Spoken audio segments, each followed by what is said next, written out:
Hello everyone, मेरा नाम CA Khurshid Ansari है। आज के इस लेक्चर में हम टीडीएस देखने जा रहे हैं। यहाँ पे हम टीडीएस का इंट्रोडक्शन एंड मीनिंग देखेंगे और टीडीएस को बहुत लॉजिकल वे में समझेंगे। इसके मैकेनिज्म को आज देख लेंगे।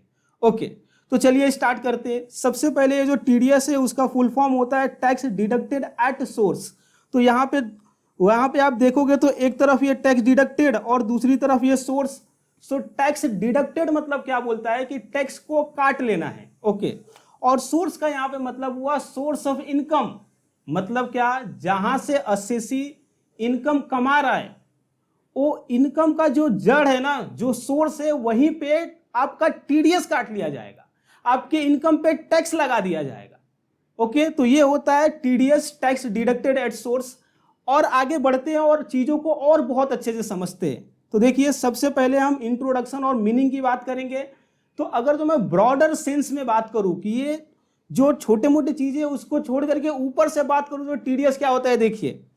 तो यहां पे बोला जा रहा है कि in broader sense TDS is a mechanism. क्या है ये? मैकेनिज्म है, ये एक प्रोसीजर है जिसके थ्रू ये इनकम टैक्स डिपार्टमेंट मालूम है क्या करती है, हमारे से टैक्स पेयर से टैक्स डिडक्ट एंड कलेक्ट कर लेती है इन एडवांस। एडवांस क्यों? टीडीएस एडवांस में क्यों होता है? देखिए, नॉर्मली इनकम टैक्स पे जो अपने को टैक्स पेमेंट की लायबिलिटी आती है वो ईयर के एंड में आती है, हमने ऐसा पढ़ा है। लेकिन टीडीएस एक ऐसा चीज है जिसके थ्रू गवर्नमेंट हर महीने अपने से टैक्स कलेक्ट करवा लेती है। समझ में आया क्या? तो इसीलिए ये क्या होता है, ये एडवांस टैक्स है जो असेसी को पे करना पड़ जाता है गवर्नमेंट को। ओके, क्यों ये एडवांस है? Because before end of the previous year ये अपने को पे करना रहता है। ओके, अब ये जो टीडीएस का मैकेनिज्म है, ये टीडीएस पूरा चलता कैसे है, काम कैसे करता है, उसको समझने के लिए ये एग्जांपल आपको समझना पड़ेगा। तो देखिए एग्जांपल में कैसा है। एग्जांपल में मिस्टर एक्स है जो क्या है, सर्विस प्रोवाइडर है, ये प्रोफेशनल सर्विस देते हैं। और दूसरी तरफ एबीसी ये कंपनी है जिसको मिस्टर एक्स प्रोफेशनल सर्विस दे रहे हैं।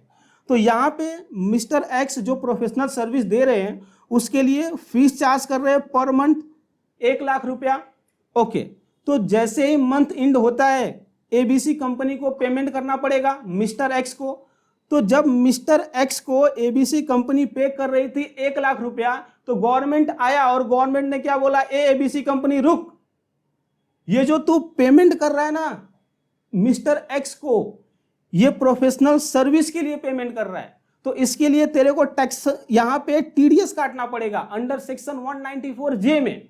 ओके, तो 194J क्या बोलता है मालूम है आपको?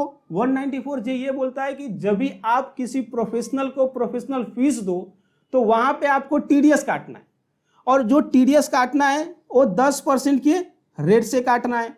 तो यहां पे ये जो एबीसी कंपनी है उसको 1,00,000 पे 10% काटना पड़ेगा। तो 1,00,000 का 10% कितना होता है? 10,000। तो 10,000 टीडीएस काट करके और मिस्टर एक्स को 90,000 का पेमेंट करना पड़ेगा। अभी देखिए, अभी एबीसी कंपनी गवर्नमेंट से पूछ रही है कि साहब ये जो मैंने 10,000 काट लिया इसका क्या करूं? ये तो मिस्टर एक्स का पैसा था जो मैंने टीडीएस के रूप में काट लिया। तो देखो गवर्नमेंट क्या बोलती है, देख ये जो पेमेंट है जिसपे तूने टीडीएस काट लिया है 10,000, ये तू 10,000 तू गवर्नमेंट को जमा करा एज अ टीडीएस, और किसके नाम पे जमा कराएगा? तो बट अवे जिसके नाम पे तूने काटा है, तो मिस्टर एक्स के नाम पे ये 10,000 टीडीएस आप जमा कर दो एबीसी कंपनी। ओके, अभी देखिए, कोई भी जो टैक्सेशन लॉ होता है ना, वहां पे गवर्नमेंट अपने से दो चीजें मांगती हैं। एक तो पेमेंट मांगती है, और जो तुमने पेमेंट किया वो कैलकुलेट कैसे किया तो उसका कैलकुलेशन मांगती है। इन शॉर्ट, अपने को किसी भी टैक्सेशन लॉ में दो चीज करना रहता है, एक तो पेमेंट करना रहता है और दूसरा इंफॉर्मेशन का रिटर्न फाइलिंग करना रहता है, मतलब इंफॉर्मेशन गवर्नमेंट को देना रहता है। तो हमने पेमेंट का तो देख लिया, अभी रिटर्न फाइलिंग के लिए देखो क्या बोलता है। तो रिटर्न फाइलिंग जो होगा ना अपना, रिटर्न फाइलिंग क्वार्टरली होगा टीडीएस में। ओके, यहाँ पे जो रिटर्न फाइलिंग होगा वो क्या क्या डिटेल जाएगा देखिए। तो यहाँ पे सबसे पहले जो टैक्स काटा है, जो पेयर है, वो क्या करेगा, जितने लोग का टीडीएस काटा है, अभी देखो मिस्टर एक्स तो एक थे, अभी एबीसी कंपनी तो ऐसे हजारों लोग से काम करवाती रहेंगी, तो सबका जब जो रिटर्न फाइलिंग करेगा तो जिसका जिसका एबीसी कंपनी ने टीडीएस काटा है वो सबका नाम देगी, उसके बाद से सबका पैन नंबर देगी। इनकम टैक्स में पैन नंबर के थ्रू ही लोगों का पहचान होता है, एसएससी का पहचान होता है, तो सबका पैन नंबर देगी और ये बताएगी कि कितने अमाउंट था और उस पर हमने कितना टीडीएस काट लिया। ठीक है, अभी एबीसी कंपनी ने ये रिटर्न फाइलिंग कर दिया। अब ये रिटर्न फाइलिंग करने से हुआ क्या साहब, वो देखिए। तो जैसे ही एबीसी कंपनी ने रिटर्न फाइलिंग किया, उसके बेसिस पे एक automated tax credit statement generate होता है। किसके नाम पे? तो जितना लोग पे है ना, जिसका टीडीएस कटा है, हमारे एग्जांपल में मिस्टर एक्स, तो वो सभी का 26AS जनरेट होता है और 26AS में ये डिटेल दिया रहता है कि आपका टीडीएस किसने काटा, कौन से सेक्शन में काटा, कौन से अमाउंट पे काटा और कितना काटा। ठीक है, तो on the basis of return filed by the ABC company, automated tax credit statement will be generated known as 26AS in the name of the each service provider. और हमारे एग्जांपल में सर्विस प्रोवाइडर जो mister x है, उनके नाम पे भी ये जनरेट हुआ रहेगा। ओके, देखिए, तो ये टैक्स क्रेडिट स्टेटमेंट जनरेट हो गया जिसमें टीडीएस का डिटेल दिया है। उससे मिस्टर एक्स करेंगे क्या, वो देखते हैं। तो मिस्टर एक्स ईयर के लास्ट में अपना टैक्स लायबिलिटी कैलकुलेट करेंगे। तो जो सोर्स ऑफ इनकम है पांचों, वहां से इनकम लेंगे और उसके बाद से वो क्या करेंगे, जो डिडक्शन है उसको माइनस कर देंगे अंडर चैप्टर 6A में। तो उनका नेट टोटल इनकम आएगा जिसपे उनको टैक्स पे करना पड़ेगा। अभी मिस्टर एक्स क्या करेंगे, उस पर टैक्स का कैलकुलेशन करेंगे, तो ये टैक्स अमाउंट निकल के आएगा। अब क्या बोलेंगे, देखिए मिस्टर एक्स गवर्नमेंट को, ए गवर्नमेंट, जो ये मेरा टैक्स का लायबिलिटी आया, उस पे तूने टीडीएस तो ऑलरेडी मुझसे ले लिया है, तो एक काम कर, वो टीडीएस का मुझे डिडक्शन दे, टीडीएस को मुझे एज अ क्रेडिट क्लेम करने दे। तो वो क्लेम करने देगी गवर्नमेंट, और जो नेट में आएगा उसका ही अपने को पेमेंट करना रहेगा। तो बात समझ रहे हो, ये पूरा आपने मैकेनिज्म समझा। तो इस तरह से ये टीडीएस चलता है।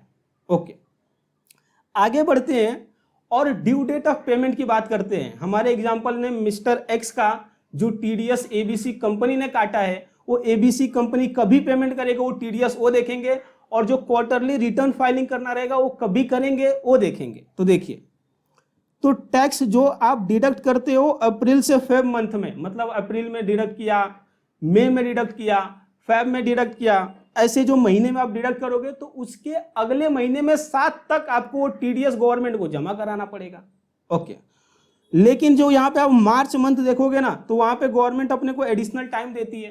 तो मार्च में गवर्नमेंट अपने को एडिशनल टाइम क्यों देती है?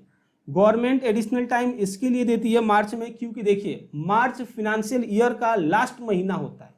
तो जो पिछले हम 11 महीने में गलतियां किए रहते हैं, उसको सुधारने का, एडजस्टमेंट मारने का मार्च महीना है।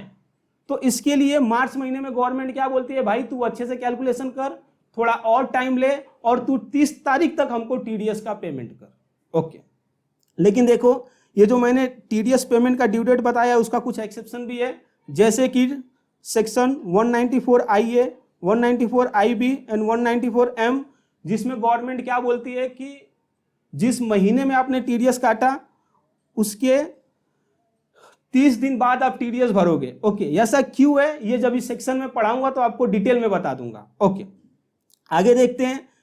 अभी जो रिटर्न फाइलिंग का ड्यू डेट है, पैसा तो हमने दे दिया, अभी जो इंफॉर्मेशन देने का ड्यू डेट है, वो क्या ड्यू डेट है वो देखते हैं। तो क्वार्टर एंडेड और ड्यू डेट, तो अप्रैल से जून तक का जो क्वार्टर है, 31 जुलाई को आपको भरना पड़ेगा। जुलाई से सितंबर तक का है तो 31 अक्टूबर को भरना पड़ेगा। अक्टूबर से दिसंबर तक का है तो 31 जैन को भरना पड़ेगा। जैन से मार्च तक का है तो 31 ऑफ मई को भरना पड़ेगा। ओके, यहां पे एक बार मैं और आपको बताना चाहूंगा कि यहाँ पे क्वार्टर वाइज रिटर्न फाइलिंग होता है, और जब भी क्वार्टर इंड होता है तो क्वार्टर इंड होने के बाद जो अगला महीना आता है, वो महीने के लास्ट तक आपको रिटर्न फाइलिंग करना रहता है। लेकिन यहाँ पे जैन से जो मार्च का क्वार्टर है, उसमें हमको एडिशनल 1 मंथ मिल गया। क्यों मिल गया? फिर से वही बात कि यहाँ पे गवर्नमेंट जो है अपने को एडिशनल टाइम देती है कि जो गलतियां किए रहोगे दूसरे क्वार्टर में उसको सुधार लो, इसके लिए अपने को गवर्नमेंट टाइम देती है। ओके, अभी अगर जो हमने रिटर्न को टाइम पे नहीं भरा तो क्या? तो अगर जो आपने रिटर्न टाइम पे नहीं भरा तो आपको पर डे 200 का पेनल्टी लगेगा। ओके, अभी जो हमने ये टीडीएस का मैकेनिज्म देखा, वो टीडीएस के मैकेनिज्म की जरूरत क्या है वो समझने जा रहे हैं। बहुत ही इंपॉर्टेंट है ये, पूरे टीडीएस का लॉजिक इस पे डिपेंड करता है। ओके, तो सबसे पहला जो नीड है टीडीएस का, तो ये है टैक्स कलेक्शन मतलब क्या, टीडीएस जो कॉन्सेप्ट है, टीडीएस का जो प्रोविजन है, इसके हेल्प से गवर्नमेंट टैक्स को कलेक्ट कर पाती है। देखिए हमने टीडीएस में क्या देखा कि जो सोर्स ऑफ इनकम है उसी पे ही टीडीएस डायरेक्ट लग जाता है और वहीं से टीडीएस कट हो जाता है असेसी के इनकम पे। तो इससे क्या होता है, असेसी के इनकम जो है वो असेसी के हाथ में नहीं आता है, जिसपे जो टैक्स लगा है, जो टैक्स वाला पार्ट है इनकम पे, वो गवर्नमेंट क्या करती है, असेसी के हाथ में नहीं आने देती। ओके, जो पेयर रहता है वही सीधे गवर्नमेंट को जमा कर देता है असेसी के नाम पे। तो इसके लिए क्या होता है, टैक्स कलेक्शन में ईज आता है गवर्नमेंट। टैक्स कलेक्शन में ज्यादा गवर्नमेंट को मगजमारी नहीं करता है, ओके, टीडीएस के वजह से। ठीक है, दूसरा जो रीजन है वो क्या है, to trace the source of income.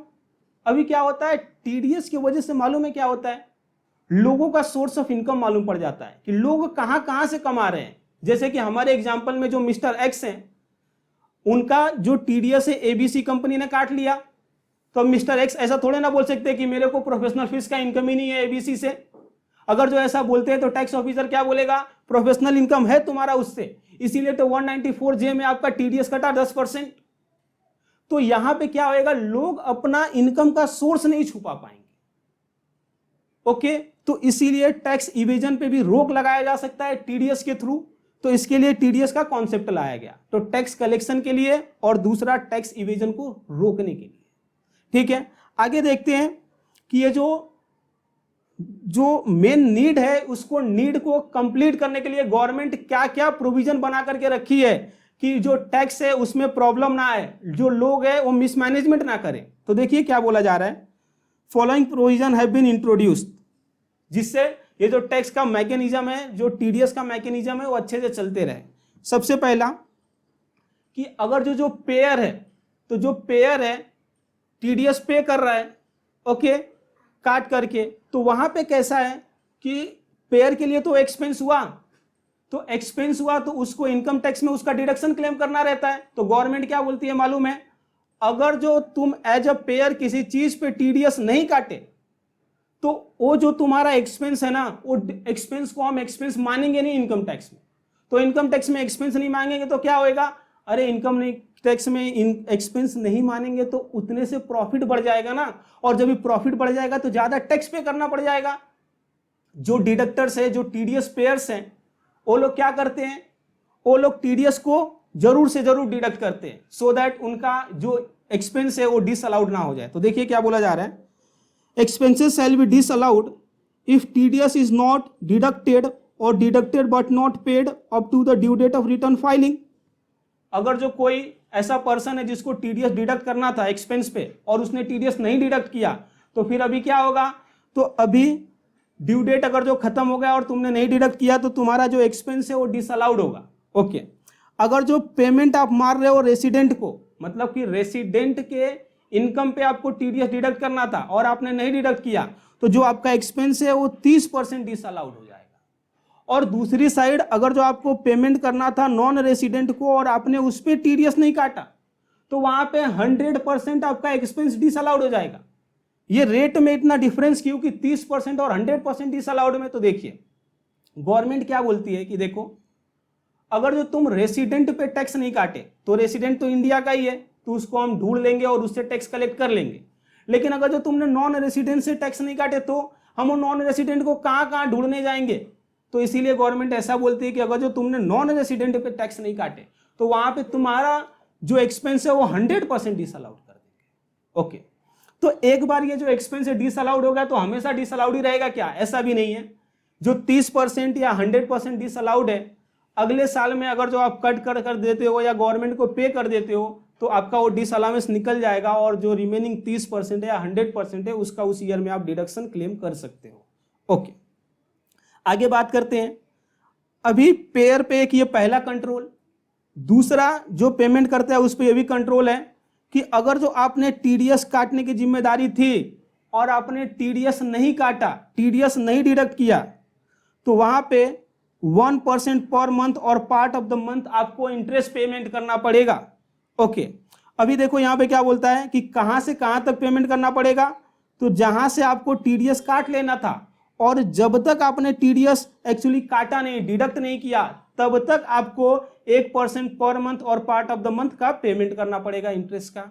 Okay, अभी देखिए पेनल्टी फॉर नॉन पेमेंट। ऐसा भी तो हो सकता है कि टीडीएस काट तो लिए आपने, लेकिन टीडीएस आप गवर्नमेंट को जमा ही नहीं कर रहे हो, तो गवर्नमेंट क्या बोलती है कि ये बड़ा जुर्म है। तो यहां पे जो इंटरेस्ट रहेगा ना 1.5% पर मंथ और पार्ट ऑफ द मंथ आपको पे करना पड़ेगा उस अमाउंट पे जो आपने टीडीएस काट तो लिया लेकिन गवर्नमेंट को पे नहीं किया। सो ये कब से कब तक, तो from the date of deduction to the date of payment. Okay, तीसरा पॉइंट, अभी देखो ये जो दो पॉइंट थे, ये पेयर के ऊपर कंट्रोल लगाने के लिए थे, और ये जो तीसरा पॉइंट है वो पे के ऊपर कंट्रोल लगाने के लिए। देखिए ये तीसरा पॉइंट क्या बोल रहा है कि अगर जो आप का टीडीएस कहीं से कट रहा है और आप वहां पे अपना पैन कार्ड का डिटेल नहीं देते हो, तो जो रेट रिस्पेक्टिव सेक्शन में दिया है उस रेट से टीडीएस नहीं कटेगा, बल्कि 20% या tax rate under respective section whichever is higher के रेट से कटेगा। क्यों ऐसा? क्योंकि देखो जब तक ये पैन नंबर नहीं देंगे तो रिटर्न फाइलिंग के समय जो अपना एबीसी कंपनी रिटर्न फाइलिंग किया उसमें वो डालेगी नहीं, और जब वो रिटर्न फाइलिंग में पैन नंबर नहीं डालेगी तो 26A स्टेटमेंट कैसे जनरेट होगा, और जब स्टेटमेंट नहीं जनरेट होगा तो गवर्नमेंट को तो यही नहीं पता चल पाएगा ना कि इस असेसी को कहां से इनकम आ रहा है, तो टैक्स इवेजन फिर से आ जाएगा।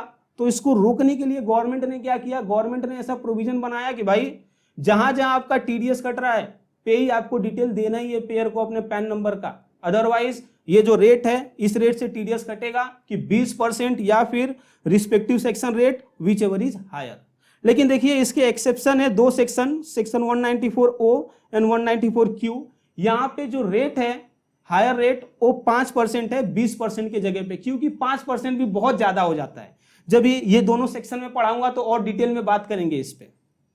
ओके, अभी ये कुछ टीडीएस के रिस्पेक्ट में इंपॉर्टेंट पॉइंट है जो अपने को ध्यान रखने हैं। ये देखिए क्या क्या पॉइंट है कि ये जो टीडीएस की काटने की जिम्मेदारी आती है वो कब आती है, कब आपको टीडीएस काटना और गवर्नमेंट को पे करना है। तो यहां पे ऐसा बोला जा रहा है कि पेमेंट और crediting account of the party, जब भी आप पार्टी को पेमेंट करो, जब भी आप पेई को पे करो, या फिर crediting the account of the party, जब भी आप एक्सपेंस बुक करो, ये दोनों में से जो पहले इवेंट होता है उस इवेंट पे आपको टीडीएस काट लेना है और उसके अगले महीने में 7 तक भर देना है गवर्नमेंट को। ओके, लेकिन इसका एक्सेप्शन भी है। एक्सेप्शन क्या बोलेगा कि जब भी आप एक्चुअल में पेमेंट करोगे पेई को उसी समय आपको टीडीएस काटना है। तो देखिए वो कौन कौन सा एक्सेप्शन है। तो एक सैलरी हो गया, दूसरा ईपीएफ का पेमेंट हो गया, तीसरा विनिंग हो गया, चौथा मैच्योरिटी ऑफ एलआईसी हो गया, then the compensation of compulsory acquisition of property हो गया, एंड देन डिविडेंड हो गया।